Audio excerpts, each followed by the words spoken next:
सावधान।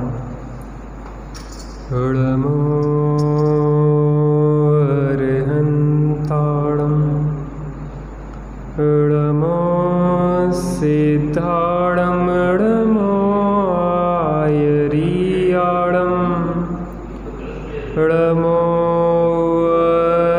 छायाणं लोये सर्वसाहुणं।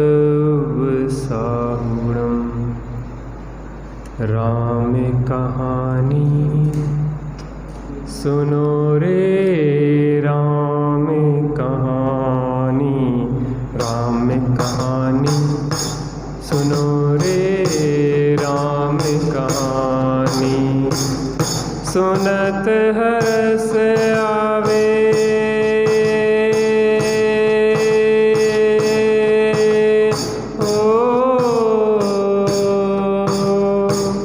सुनत हर्ष आवे, बीरा की वाणी। राम कहानी सुनो रे, राम कहानी, राम कहानी सुनो रे, राम कहानी। श्री राम जय राम जय जय राम, श्री राम जय राम जय जय राम, श्री राम जय राम जय जय राम, श्री राम जय राम जय जय राम। दशरथ के राज दुलारे, कौशल्या की आंखों के तारे।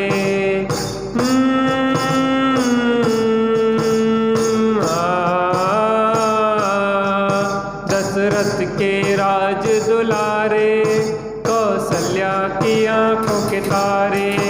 बे सूर्य वंश के सूरज, बे रघुकुल के उजियारे।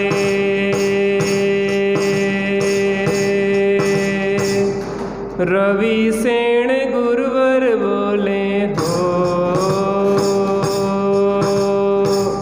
रवि सेन गुरुवर बोले, अमृतमयी वाणी। राम कहानी सुनो रे, राम कहानी, राम कहानी सुनो रे, राम कहानी। श्री राम जय राम जय जय राम, श्री राम जय राम जय जय राम, श्री राम जय राम जय जय राम, श्री राम जय राम जय जय राम। सग्रावर्त धनुष गह करके, ले आए सीतावर के हो।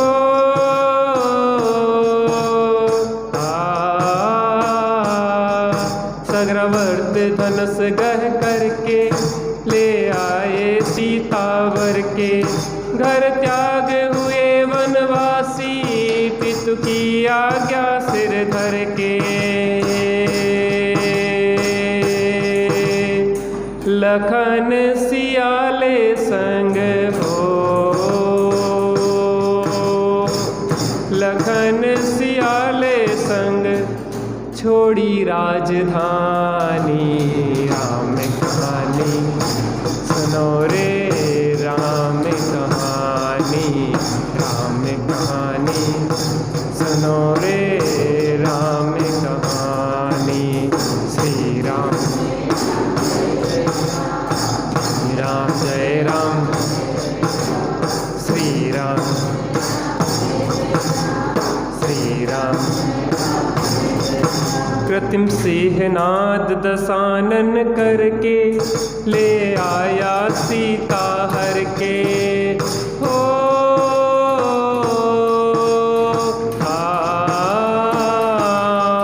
कृत्रिम सिंहनाद दशानन करके, ले आया सीता हर के। रघुवर फिरे वन वन में, सीता की रटन को रटते। समता धरी सीता ने हो, समता धरी सीता ने, तत्व ज्ञान बल से राम कहानी सुनो रे राम कहानी, राम कहानी सुनो रे राम कहानी। श्री राम जय राम, श्री राम श्री राम।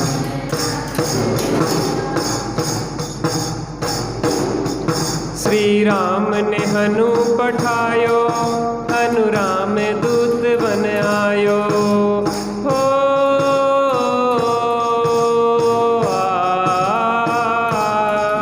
श्री राम ने हनु पठायो, हनु राम दूत बन आयो। सीता माँ की सेवा में रघुवर को संदेशो लायो। और संग लायो, और संग लायो प्रभु मुद्रिका निशानी। राम कहानी सुनो रे राम कहानी, राम कहानी सुनो रे राम कहानी। श्री राम जय राम, श्री राम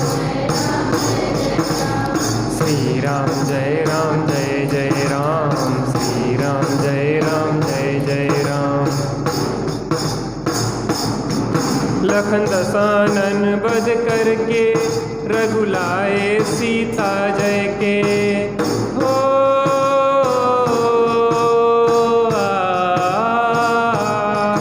लखन दसानन बध करके रघुलाए सीता जय के। और भेंट में दे दी लंका विभीषण ज्ञानी को जय के। लखन सियाले संग हो, लखन सियाले संग आए राजधानी। राम कहानी सुनो रे राम कहानी, राम कहानी सुनो रे राम कहानी। सुनत हरस आवे,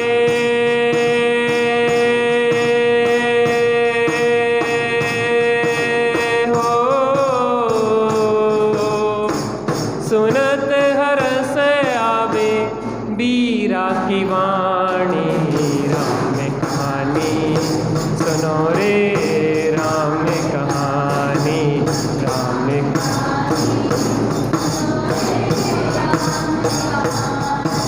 श्री राम जय राम, श्री राम श्री राम जय राम, जय जय राम। बोलो बीतरागी श्री भगवान रामचंद्र की राम कहानी। राम की कहानी हम गा रहे हैं। उनके ही गीत गाए जाते हैं जिन्होंने जीवन में कुछ अच्छा किया है।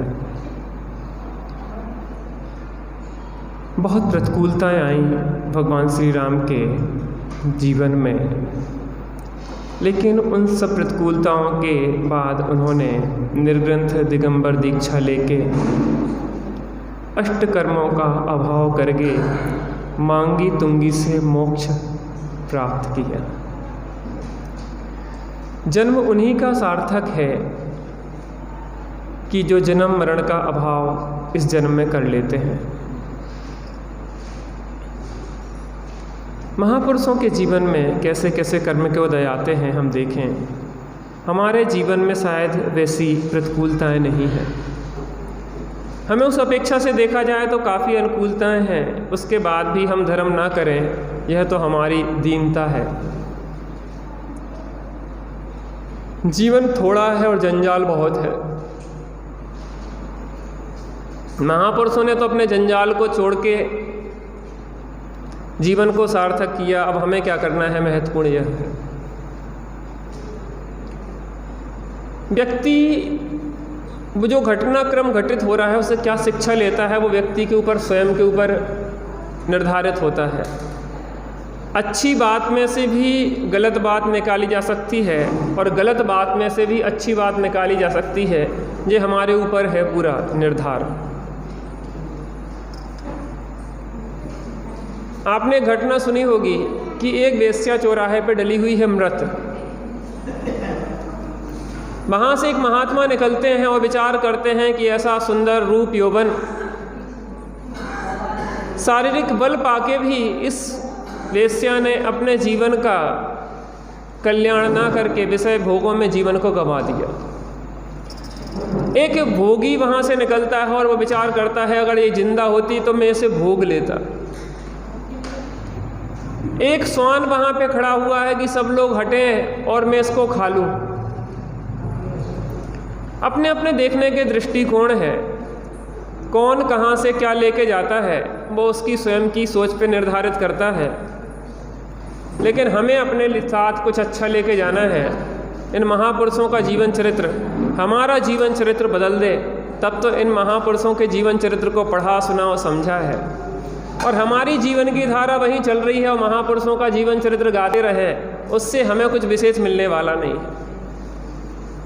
इसलिए इस राम कहानी हमारे आत्मा राम तक हमें पहुंचा दे तो इसकी सार्थकता है। जैसे श्री राम ने अपने भगवान आत्मा राम का आश्रय लिया, उस त्रिकालिक ध्रुव चैतन्य तत्व का आश्रय लिया और पर्याय में वह परमात्मा बन गए। वह चैतन्य स्वरूपी भगवान आत्मा मैं भी हूँ। बस इतनी सी बात है कि मैं उसका अवलंबन ले लूँ। दूरी कुछ भी नहीं है, कहीं जाना नहीं है, कहीं खोजना नहीं है, किसी से भीख नहीं मांगना कि हमें सुखी कर दो। पति कहता है पत्नी से कि हे पत्नी मुझे सुखी कर दो, और पत्नी कहती है कि हे पति मुझे सुखी कर दो। और भगवान कहते हैं कि दोनों की जो आत्मा है वह सुख से भरी हुई है। तू सब बातें हैं पूरा, तू काई बात नहीं अधूरा। रामचंद्र जी रो रहे हैं सीता के वियोग में और सीता रो रही है रामचंद्र जी के वियोग में। लेकिन भगवान कह रहे हैं जिसका संयोग है उसी का वियोग होता है। जो तू चैतन्य तत्व है उसका ना संयोग हुआ है ना वियोग होता। इस क्षण भी तो अपने स्वरूप में ढले तो परिपूर्ण आनंदमय है। दोनों ज्ञानी थे। वो तो क्षणिक चारित्र मोह का उदय था तो ऐसे दिख रही थी स्थिति, लेकिन वो तो अंदर में डुबकी लगाते थे और बाहर की सब दशाओं को भूल जाते थे, समता धारण करते थे। अपनी चर्चा यहाँ चल रही थी कि वैश्रवण ने लंका पर आधिपत्य जमाया हुआ था, जिसपे कि राक्षस वंशियों का शासन चलता था। और जो इंद्र नाम का राजा था उसके आधिपत्य में वह लंका थी। जब माली का सर उस इंद्र ने काट लिया था और लंका पे अपना साम्राज्य स्थापित किया और 5वां लोकपाल वैश्रवण को बना के वहाँ पे स्थापित कर दिया।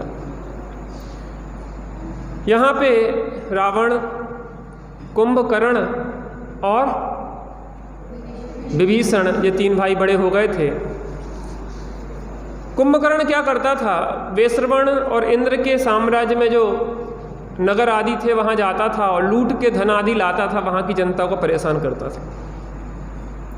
वैश्रवण ने अपने दूत को भेजा रावण के पास कि रावण तुम नीतिज्ञ हो और इस प्रकार का कृत्य तुम्हारा भाई करता है, यह योग्य नहीं है। या तो तुम समझ जाओ, नहीं तो तुम जानते हो राजा इंद्र को। राजा इंद्र ने क्या दुर्दशा तुम लोगों की की कि तुम लंका में छुपने के लिए तैयार हो गए थे। थोड़ा सा अनुकूलताएं बनी हैं, बाहर निकल के आए हो तो अब ज़्यादा उड़ो नहीं। लोक में भी कहते हैं कि ज़्यादा उड़ो नहीं, अपने में रहो। मनुष्य पर्याय मिली है तो ज़्यादा उड़ो नहीं पंचेंद्री के विषय भोगों में। यह मनुष्य पर्याय अपनी आत्मा की आराधना करके सार्थक कर लो, व्यर्थ गंवाने लायक नहीं है। इस मनुष्य पर्याय में एक एक क्षण का सदुपयोग जो करता है वह एक एक क्षण हमें सुगति या पंचम गति की ओर ले जाता है, और इसी मनुष्य पर्याय का एक एक समय जो बर्बाद करता है वह हमें दुर्गति और नरक निगोद की ओर ले जाता है। काय के लिए मिली है मनुष्य पर्याय? अरे पंचेंद्रिय के विषय भोगों की प्रचुरता तो देवों को है। साधिक 2000 सागर के लिए यह त्रसपर्याय मिलती है। बेटा जिनवाणी दूर करो उससे। साधिक 2000 सागर के लिए यह त्रसपर्याय मिलती है। उसमें 1360 सागर स्वर्गों के और 640 सागर नरकों के होते हैं। तो आप ये सोचो कि भोगों को भोगने की व्यवस्था 1360 सागर की स्वर्गों के लिए है, और दुखों को, पाप के उदय को भोगने की व्यवस्था 640 सागर की नरकों के लिए है। पाप के उदय भोगना है तो नीचे जाओ, और भोगों को भोगना है तो ऊपर जाओ। ये मनुष्य पर्याय तो बीच की दशा है। यहाँ तो मात्र एक पंचम गति की आराधना के लिए मिली है इतनी सी पर्याय। मनुष्य पर्याय में सर्वाधिक आयु कितनी होती है कर्म भूमियों की? है 1 कोटि पूर्व की। सर्वाधिक भोग भूमियों की, सॉरी कर्म भूमियों की, भोग भूमियों की तो 3 पल, 2 पल और 1 पल होती है। आप और हम ये विचार करें कि 1 कोटि पूर्व की आयु तो मिली नहीं हमें। मिली किसी को? नहीं मिली। 84 लाख पूर्व की भी आयु नहीं मिली जो आदिनाथ भगवान की थी। उसके नीचे की भी आयु नहीं मिली। आज वर्तमान में सबसे अधिक आयु अगर देखी जाए और वह है 120 वर्ष, हाईएस्ट। जैन दर्शन कहता है कि 120 साल हाईएस्ट इस काल में आयु है। 120 साल भी किसको मिल रही है? एक एवरेज आयु आज के समय में 60 वर्ष है। 60 वर्ष भी 40 वर्ष तक ही व्यक्ति ढंग से जीता है, उसके बाद तो रोग शोक लग जाते हैं। तो इसका मतलब है 40 साल ही आपको धर्म के लिए मिले हैं। अब या तो इसको इस लौकिक कला को, विद्या को सीखने में लगा लो, या यह मनुष्य पर्याय जिस पारलौकिक विद्या को सीखने के लिए मिली है उसमें लगा दो। आप जहाँ पे इसका इन्वेस्टमेंट करेंगे, जहाँ इस पूंजी को लगाएंगे मनुष्य पर्याय की, वह फल मिलेंगे। अगर मोक्ष फल चाहिए है तो इस पूंजी को तत्वाभ्यास में लगा। ज्ञानाभ्यास करे मन माही, ताके मोह महाकम नाही। ज्ञानाभ्यास करता है उसके मोह रूपी अंधकार नहीं रहता। 16 कारण पर्व चल रहे हैं। अरे दर्शन विशुद्धि की भावना भाने लायक है कि कब वह सम्यक दर्शन की प्राप्ति हो, कब आत्मा का अनुभव हो, इस मोह का अभाव कब हो। इस मोह के कारण हम अनादिकाल से संसार में भ्रमण कर रहे हैं। ये मोह हमें चतुर्गति संसार में भ्रमण करा रहा है। इस मनुष्य पर्याय में चारित्र मोह का पूर्ण क्षय तो नहीं होता है, लेकिन दर्शन मोह का तो अभाव हो सकता है। अरे अभाव माने उपसमय कह रहे हैं, छायक सम्यक तो होता नहीं। अभाव माने दर्शन मोह, सम्यक दर्शन तो प्राप्त कर सकते, इतना अर्थ है उसका। सम्यक दर्शन तो प्राप्त कर सकते हैं, भले चारित्र की पूर्णता रूप मोक्ष प्राप्त हो या नहीं हो। कम से कम इतनी पूंजी तो हम लेके इस मनुष्य भाव में जाएं। सुखमय जीवन तो तभी प्रारंभ होता है जब अपने चैतन्य जीवन की खबर होती है। अहो चैतन्य आनंदमय सहज जीवन हमारा है, अनादि अनंत पर निरपेक्ष ध्रुव जीवन हमारा। एक कोई जीवन एक अलौकिक जीवन है, आह्लादा जीवन है, जहाँ पे ज्ञानी लोग जीते हैं, उस चैतन्य लोक में जीते हैं, एक अतीन्द्रिय आनंद में जीते हैं। नहीं लगता हमें जैसे आज छत पे हम टहल रहे थे, टहलते टहलते थक गए तो हम बैठ गए। राज भैया थे कि अल्लाह भैया थक गए क्या? हमने कि अभी तो शरीर से थके हैं, अंदर से थक जाएं कि 4 गति 84 लाख योनियों में भ्रमण करते करते भव भव की खाते ठोकरे में अब तो थक गया, मैं अब तो थक गया। संसार की ठोकरें खाते खाते भरत के उन पुत्रों का याद करो, कितने थे? 923 नहीं, 100 पुत्रों की कहानी आती है शायद। वो फुटबॉल खेल रहे थे और उन्हें विचार आया कि अरे ऐसे ही तो हम ठोकर खा रहे 4 गति 84 लाख योनियों में। मनुष्य गति से ठोकर लगती है तो त्रियंच में, त्रियंच से चारों गतियों की ठोकरें खा खा के यहाँ से वहाँ फुटबॉल की तरह उचकते रहते।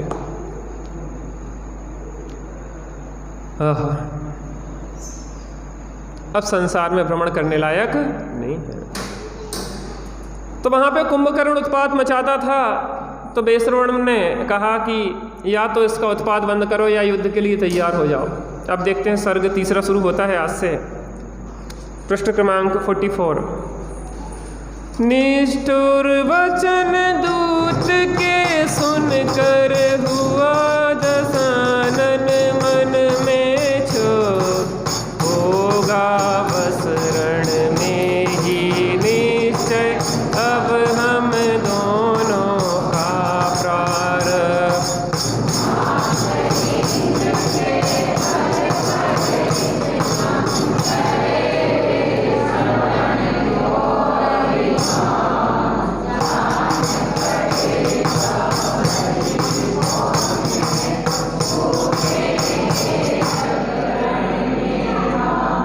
हर चीज़ को बजाने का एक तरीका है। अव्यवस्थित बजाते हैं तो शोरगुल होता है। तुम जब पहने रहते ना, और इसकी खटखट हमें डिस्टर्ब करती, इसको नहीं बजाया करो। संगीत में बहुत सारे वाद्य यंत्र होते हैं, वीणा भी है, गिटार भी है, तबला भी है, ढोलक भी है, और 2500 प्रकार के होते हैं वो। लेकिन अव्यवस्थित नहीं बजते, सब व्यवस्थित बजते हैं तो वो बहुत मधुरता लाते हैं, और अव्यवस्थित बजते हैं तो कोलाहल लाते हैं, डिस्टर्बेंस करते हैं। ऐसा बजना चाहिए कि जैसे आप अलग से क्यों दिखना चाहते हैं, धीरे धीरे आप हल्की सी ताली की थाप भी दें तो वो भी मजे अच्छी लगती है। ऐसा तो नहीं कि तुम बिल्कुल बढ़ा ऐसे, तो यहाँ कोई लड़ाई चल रही क्या कि युद्ध के लिए वो संघनाथ किए जा रहा है। अच्छी तरह से कोई बात नहीं, आप प्रसन्न होकर बैठते हैं, ये भी पुण्य का बंध है। छोटे छोटे बच्चे भी बैठ रहे हैं और प्रसन्नता से सुन रहे हैं, यहाँ बैठ के कसाएँ मंद होती है। आप बच्चों को लाओ, हम जो नहीं कह रहे, खूब ले आओ, लेकिन एक अच्छी तरह बजाओ ना। हम तो खुद कहते कि बजाना चाहिए, इसकी जगह थोड़ी हल्की सी ताली बजाया करो और मज़ा आएगा। लेकिन एक लय में, कोई ऐसी बजाए कोई ऐसी बजाए तो वो भी नहीं, मज़ा नहीं आया। एक सी बढ़िया मधुरता के साथ मज़ा आना चाहिए। हाँ, तो वहाँ पे कहा ऐसे निष्ठुर वचन, कठोर वचनों को जैसे ही दशानन ने सुना, और दशानन को एकदम से क्रोध आ गया, और दशानन ने कहा कि अब ठीक है, अब कहाँ पे निर्णय होगा?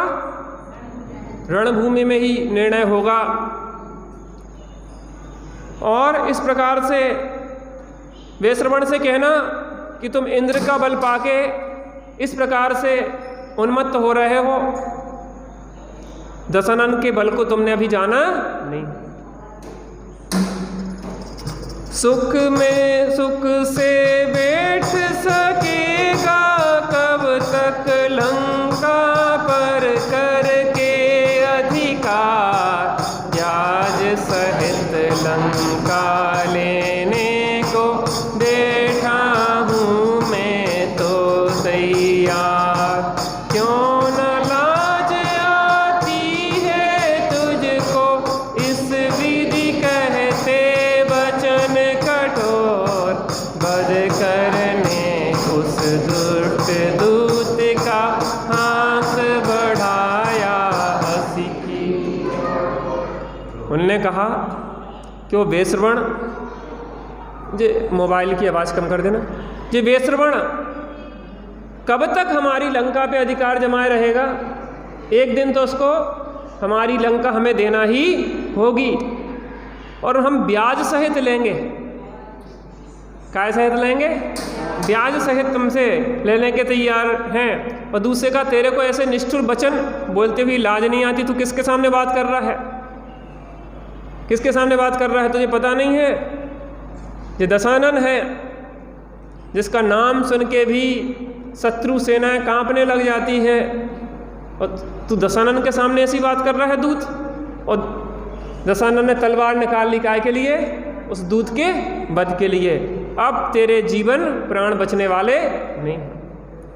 रोक बंद को विज्ञ विभीषण बोला रावण से इस बार, दूत सर्वथा वध अयोग्य है, सोच चित्त में रखिए शांत।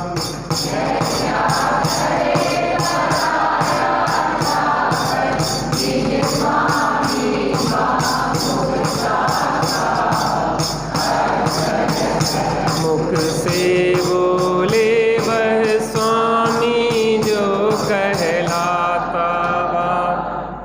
विभीषण नीतिज्ञ था, धर्मात्मा था। दशानन शांति पकड़ो, तुम किस पे प्रहार कर रहे हो?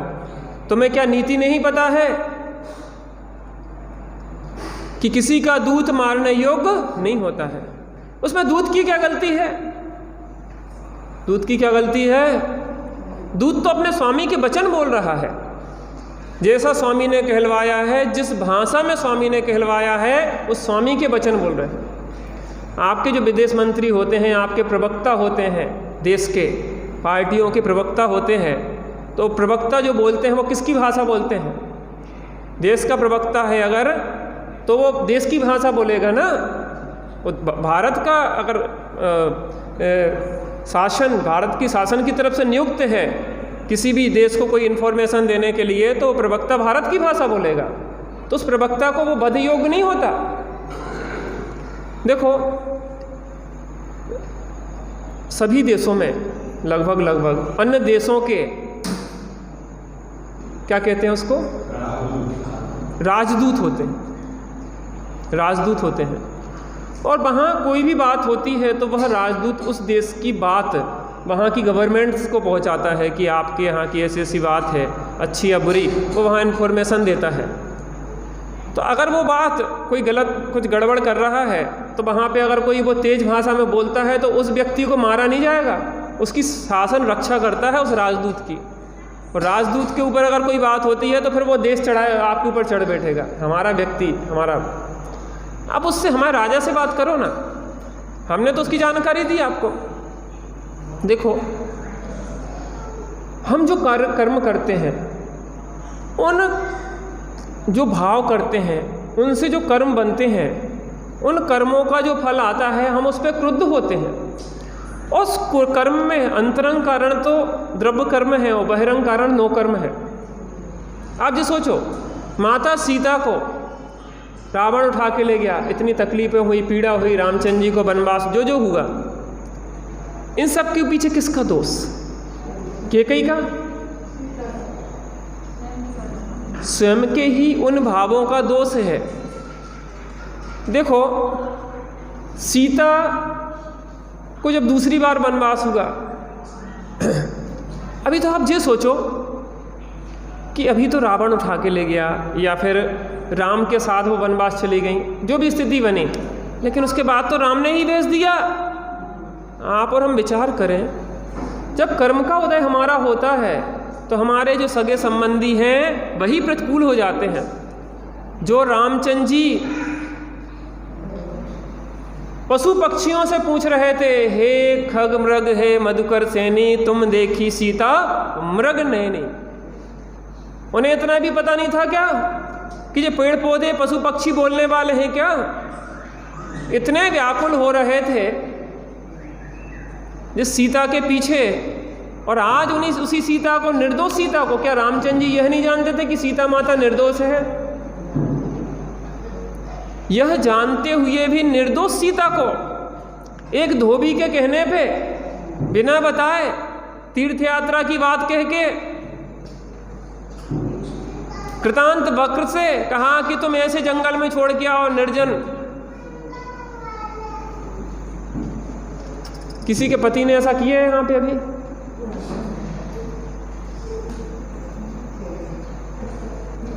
किसी ने नहीं किया। फिर भी हमें इतनी शिकायतें होती हैं, इतनी शिकायतें होती हैं कि पतिदेव को ये लगता है कि भाग जाओ जल्दी घर से। एक व्यक्ति रात के 2 बजे चला आ रहा था, एक पुलिस वाले ने रोका, कहाँ जा रहे हो? कहने भाषण सुनने। भाषण सुनने 2 बजे रात को भाषण? कहले मेरी घरवाली बैठी होगी अभी कि पतिदेव आए और मैं भाषण सुना। पति इसलिए तो घर से बाहर ज़्यादातर रहते हैं कि घर पे आए और भाषण सुन। रोटी भी शांति से नहीं खाने देती हैं महिलाएं। वे एक कोर अंदर जाने को हुआ और एक बात शुरू, उनका कोर वहीं के वहीं रुक गया। अब तुम सुनाई लो पूरी। जितनी भोजन नहीं करते हैं उससे ज़्यादा तो बातें सुनने को मिल जाती हैं। वैसे ही तो टेंशन में आया और तुम अपनी पंचायत, उनने ऐसा कह दिया, उनने वैसा कह दिया, उनने जे, और कोई तथ्य नहीं, बिना तथ्य की बातें होती हैं अधिकतर, बेतथ्य की। उनने तुम्हारे लड़का को मार दिया था, उनने धक्का दे दिया था, उनने चम्मच चुरा ली थी, उनने घी। ये छोटी छोटी बातों को इतना बतंगड़ बनाते हैं। समझदार लोग तो जो होते हैं पहाड़ जितनी बात को भी राई जितने बना लेते हैं, और मूर्ख वो होते हैं जो राई जितनी बात का पहाड़ बना लेते हैं। बच्चे तो आपस में भिड़ गए, बच्चे तो 5 मिनट बाद खेलने लग जाएंगे और माताएं भिड़ जाएंगी तो जिंदगी भर बोलचाल बंद। बच्चों की लड़ाई को बच्चों तक सीमित रहने दो, वे आपस में निपट लेंगे, तुम काहे को बीच में आते हो। बहुत समस्याएं हैं हमारे जीवन में। जो कलह है, जो प्रतिकूलता है, उसका कारण हम स्वयं हैं। या तो पूर्व के कर्म हैं या वर्तमान के कर्म हैं। भाव जो है ना, भाव कर्म, द्रव्य कर्म। प्रतिकूलताओं में भी महापुरुषों का जीवन चरित्र देखते हैं तो सीता ने ये कहा था कि इसमें रामचंद्र जी का कोई दोष नहीं है। रामचंद्र जी से कहना कि आप पश्चाताप नहीं करना, इसमें मेरा ही दोष है। के में सदगुरु निंदियों के सतियन दोष लगाए हो। या तो मैंने सदगुरु की निंदा की है या पूर्व भवों में सतियों को दोष लगाया है, उसका फल आज मेरी निंदा हो रही है। निंदा हो रही है, इसका मतलब निंदा की है। अब वो काम नहीं करो जिससे निंदा हो। विभीषण ने कहा कि ये नीति के विरुद्ध है, ये किसी प्रकार से जो दूत है वध योग्य नहीं होता है, इसका वध नहीं किया जाता है। पर बस मनुजों के कब होता मन में योग विचार, इनकी जिह्वा पर होता है इनके मालिक का अधिकार। कहा दूत में सकर जाकर वीर वैश्रवण से व्रतांत, क्षण भर को मानल के बस ही बन बैठा साक्षात व्रतांत। जो परवश मनुष्य होते हैं उन्हें योग और अयोग का क्या विचार है? ये बेचारा दूसरे का नौकर है। ऐसा ऐसे समझो कि आपने बैंक से लोन लिया था, लिमिट आपकी निकल गई है, समय सीमा निकल गई है, और वहाँ से आपसे कोई बैंक का व्यक्ति पैसे मांगने आता है तो क्या उस व्यक्ति से लड़ना चाहिए?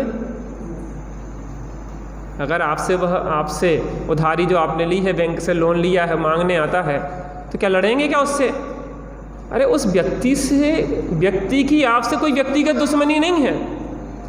हमारे यहाँ भोपाल में एक भैया बर्तन मांजता, तो उसकी पत्नी ने लोन ले लिया। अब लोन मांगने वाला आया, कहने तुम अगर लोन पैसा मांगोगे तो हम फांसी लगा लेंगे।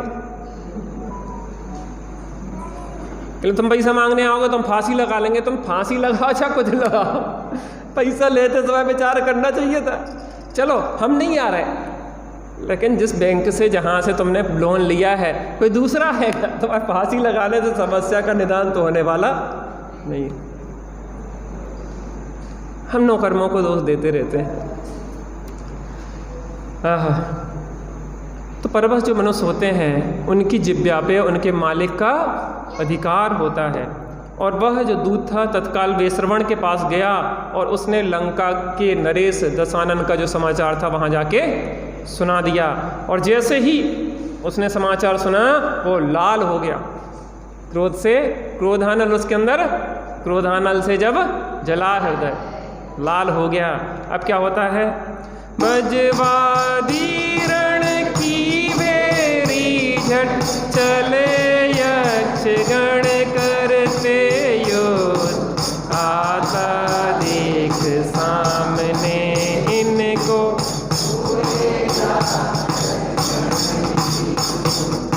देख दशानन को शरण में छोड़ यक्ष रण की अभिला, कमर तुल्य फिरते थे यों ही तज कर निज जीवन किया।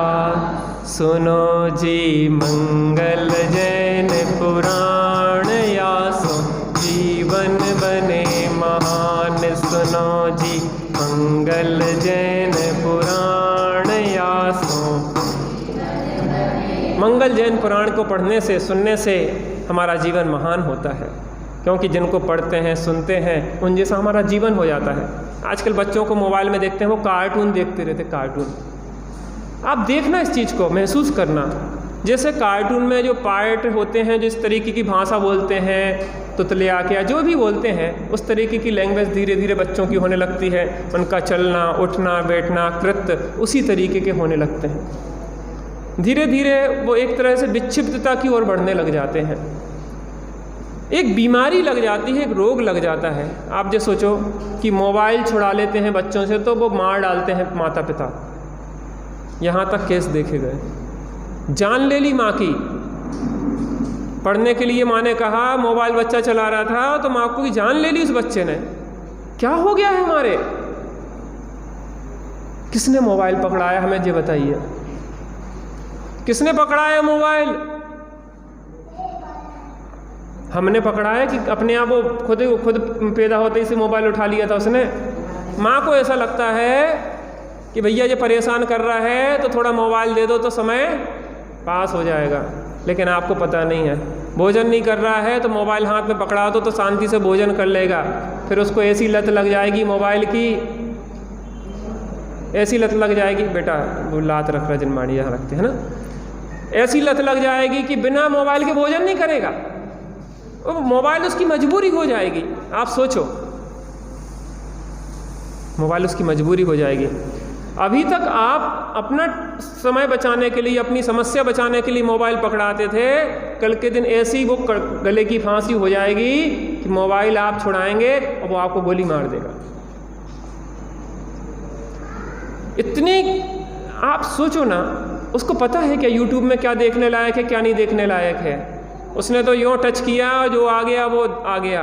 उसको कब क्या देखने लायक है, क्या सुनने लायक है, क्या समझने लायक है, ये हमें निर्धारित करना चाहिए। वो खुद निर्धारित करेगा तो गलत निर्धारित करेगा। अभी इसकी बुद्धि इतनी विकसित कहाँ है। आँखें पूरी खराब हो जाती हैं बचपन से, बुद्धि पूरी खराब हो जाती है, कान खराब हो जाते हैं, पूरा शरीर अव्यवस्थित हो जाता है। शरीर को पुष्ट होने का जब समय होता है वो पूरा शरीर, आँखें सब पूरी बर्बाद हो जाती है। बूढ़ों को तो चश्मा नहीं लगा है और पैदा हुए बच्चों को चश्मा लग जाता है मोटा मोटा।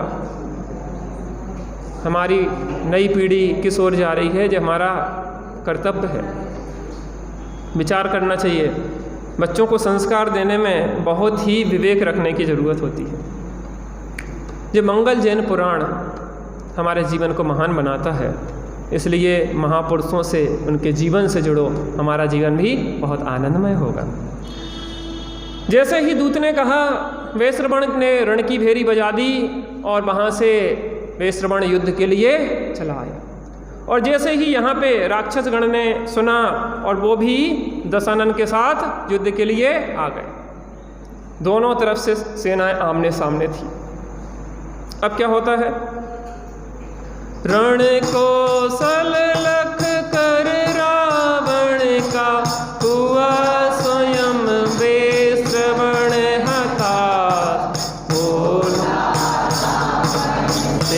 पृथ्वी में क्षणभंगुर है भोग विलास, करके हिंसा घोर समर में खोलो मत नरकों का द्वार, चपला के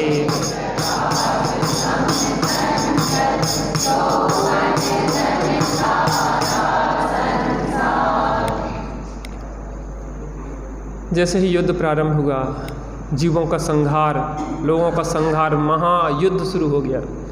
लोगों का संहार देखते हुए वेश्रवण के मन में वैराग्य जगा। उसने रावण से कहा, रावण देखो कितनी हिंसा हो रही है, इस पृथ्वी पर सब कुछ क्षणभंगुर है, आज जो है कल वह रहने वाला नहीं है। ये बिजली की चमक के समान सब कुछ क्षणभंगुर है, अभी है और अभी नहीं रहने वाली ये चीज़ें हैं, ये यौवन, ये धन और ये सब संसार के भोग संयोग आदि क्षणभंगुर है, ये कोई भी नित्य रहने वाले, सदाकाल रहने वाले नहीं है। इनके पीछे इतना नरसंहार क्यों करते हो रावण? इस युद्ध को बंद करो। रावण ने तब कहा है नहीं धर्म श्रवण का अवसर वीर, युद्ध क्षेत्र में होते अतिशय अस्त्र शस्त्र से शोभित वीर, रावण और वेश्रवण में तब होने लगा विकट संग्राम, घायल होकर गिरा वेश्रवण, मूर्छित उसने लिया विश्राम। रावण ने कहा, देखो अभी धर्मोपदेश का समय नहीं है, अभी धर्मोपदेश नहीं सुना मुझे तुम, अभी तो युद्ध में युद्ध लड़ो, अभी युद्ध में धर्मोपदेश का समय नहीं है। लेकिन ऐसी बात सर्वथा नहीं होती है। हम विचार करें, हाथी पे बैठे बैठे, क्या नाम था, मधु, किससे युद्ध हो रहा था? शत्रुघ्न से, शत्रुघ्न से युद्ध हो रहा था। और मधु को समझ में आ गया, तीर से छलनी हो गया था शरीर। अरे ये सब क्षणभंगुर है, यह अनित्य है, असरण है, इस संसार में कोई भी सुखी नहीं है। और ऐसा विचार करते करते वैराग्य आया और वस्त्रों को उतार उतार के फेंकना शुरू कर दिया। केस लोंच उसी हाथी पे बैठे बैठे, और जैसे ही देखा, किसने? शत्रुघ्न ने उतर के नमन किया, धन्य है प्रभु, आपका वैराग्य धन्य है। लेकिन दुर्बुद्धि लोग होते हैं, सामने वाले की वैराग्य में बात को भी वो कमजोरी देखते हैं कि कमजोर है इसलिए ये बातें कर रहा है ऐसी। रावण अहंकार में फूला हुआ था, वेश्रवण की बात उसको समझ में नहीं आई। उसने कहा, देखो युद्ध में इस प्रकार की कायरता की बात नहीं करो, युद्ध करो तुम तो। और वेश्रवण से युद्ध हुआ और वेश्रवण वहाँ पे मूर्छित हो गया, मूर्छित हो गया। हम मूर्छित हैं कि जागृत हैं?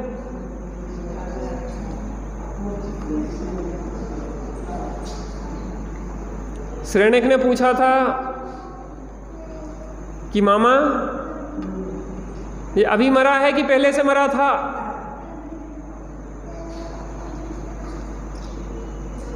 ये अभी मरा है कि पहले से मरा था? ये तो देह है अनादि की मुई, मेरी जिंदगानी से जिंदा, ये पहले ही से मरा है। मरे संग रहकर बहुत हमें मुए, इस मरे के साथ रह के ये पहले ही से मरी है। इस शरीर में हमारे रहने से ये चेतन कहलाती है। वास्तव में यह देह तो जड़ है, मिट्टी है। लोग कहते ना जब कोई मर जाता तो मिट्टी ले जाओ, तो हम ये कह रहे तब मिट्टी होती है कि अभी भी मिट्टी है? पहले ही से मिट्टी है, बाद में मिट्टी क्या होगी? इसलिए मिट्टी को मिट्टी समझ लो और चेतन को चेतन समझ लो। मिट्टी का मोह छोड़ो और चेतन से नाता। बेश्रवण मूर्छित हो गया। वेदों ने जब यज्ञ किया तब आया बेश्रवण चेत, भवतन बोध विरक्त हुआ, भोगी को माना ज्यों रे। मुनि दीक्षा को धार बेश्रवण, दुर्धर तप कर अंगीकार। आत्म ध्यान में लीन निरंतर, भव सागर के।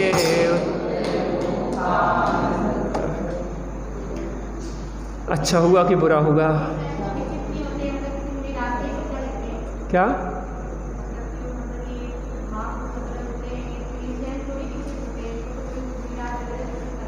क्या होता है? जो तीर्थंकर का जीव होता है, तीर्थंकर का द्रव्य, जिसको भविष्य में तीर्थंकर बनना है, उनका सुना है कि वो किसी से दीक्षा नहीं लेते, बस सिद्ध प्रभु को स्मरण करते हैं, ओम नमः सिद्धेभ्यः बोलते हैं और दीक्षा ले लेते हैं।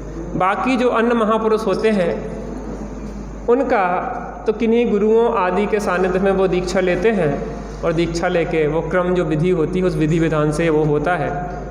तो तीर्थंकरों का ऐसा आता है। बाकी अन्य जो 63 सलाह का महापुरुष कहें या जो भी अन्य जीव हैं, वो किन्हीं गुरुओं के सानिध्य में ही दीक्षा आदि अंगीकार करते हैं। मुख्यतः से तो ऐसे ही कथन है।